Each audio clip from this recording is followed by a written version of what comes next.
اعوذ باللہ من الشیطان الرجیم، بسم اللہ الرحمن الرحیم۔ السلام علیکم، میرا نام ہے شاہزیب نواز اور آج ایک اور سبق کا موضوع واقعے کے ساتھ آپ کی خدمت میں حاضر ہیں۔ آج کا جو ٹاپک ہے وہ ہے زقوم کا درخت۔ زقوم جسے تھوخر بھی کہتے ہیں ایک خاردار زہریلا پودا ہے جس کے پتے سبز اور پھول رنگ برنگے ہوتے ہیں۔ یہ پودا جہنم میں دوزخیوں کی خوراک ہوگا۔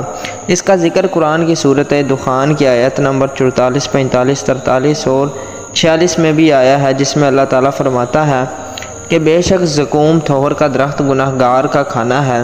سورۃ صفات آیت 64 تا 70 میں اللہ تعالیٰ فرماتے ہیں وہ زقوم ایک درخت ہے جو جہنم کی تہہ سے نکلتا ہے، اس کے شگوفے شیطانوں کے سر جیسے ہوں گے۔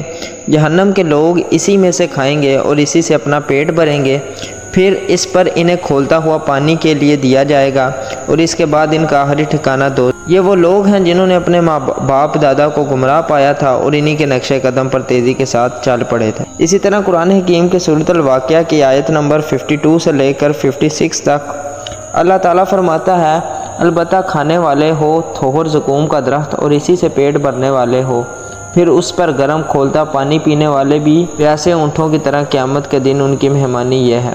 یہ کچھ چند ضروری باتیں تھیں جو میں نے زقوم کے درخت کے بارے میں آپ کو بتا دیں اس ویڈیو میں۔